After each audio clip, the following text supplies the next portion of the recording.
शराब कांड को लेकर मंत्री का जो बयान आया है उसे बेतुका बयान कह सकते हैं। सड़क पर दुर्घटना होती रहती है, लोगों को संभल कर रहने की जरूरत है, ये कहना है बिहार सरकार में मंत्री सुरेंद्र राम का। बड़ी खबर आपको बता रहे हैं। सिवान में जहरीली शराब से मौत पर श्रम संसाधन मंत्री सुरेंद्र राम का बेतुका बयान आया है। उन्होंने कहा कि सड़क पर लोग चलते हैं तो एक्सीडेंट होते रहता है, इसलिए लोगों को सतर्क रहने की जरूरत है। हम ये बात आपको हम कहेंगे कि आप रोड पर चलते हैं, गाड़ी भी चलाते हैं, चलते हैं तो एका दुका जो है एक्सीडेंट जो है हो जाता है, तो ये एक्सीडेंट कहा जाएगा। और इसमें आप यदि खुद सतर्क रहेंगे, आप यदि नहीं पिएंगे तो कोई ज़बरदस्ती आपको पिलाएगा नहीं।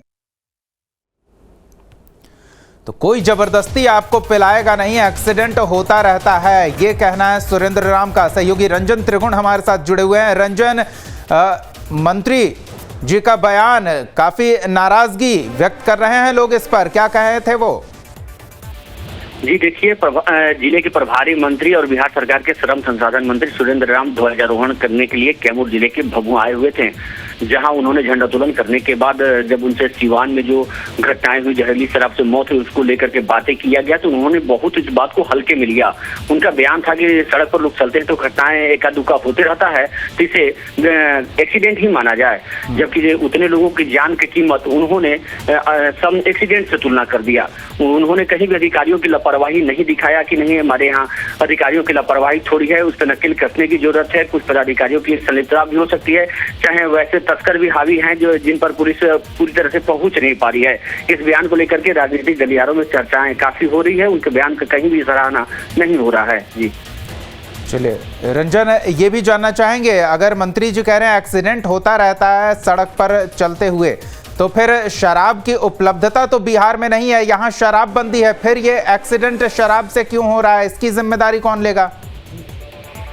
जी बिल्कुल, ये तो वो गंभीर मसला है। उनसे यही जानने का कोशिश किया गया कि जिस तरह से छपरा में जहरीली शराब से मौतें हुई, उसके बाद सिवान में हुई, ये मौतें लगातार तो हो ही रही है। इसको लेकर के प्रशासन वैसा रणनीति क्यों नहीं अपना रहा है कि जहरीली शराब बने ही नहीं, वैसे लोगों पे कार्रवाइयां कठोर होती रहे जिससे कि शराबबंदी को सफल बनाया जा सके। उस दिशा में उन्होंने बात करने की जगह पर के वो एक्सीडेंट से तुलना कर देते हैं कि एका दुका एक्सीडेंट होते रहता है, लोग रोड पे चलेंगे तो मरेंगे ही। ये जो बयान है उनका कहीं से भी सही नहीं है।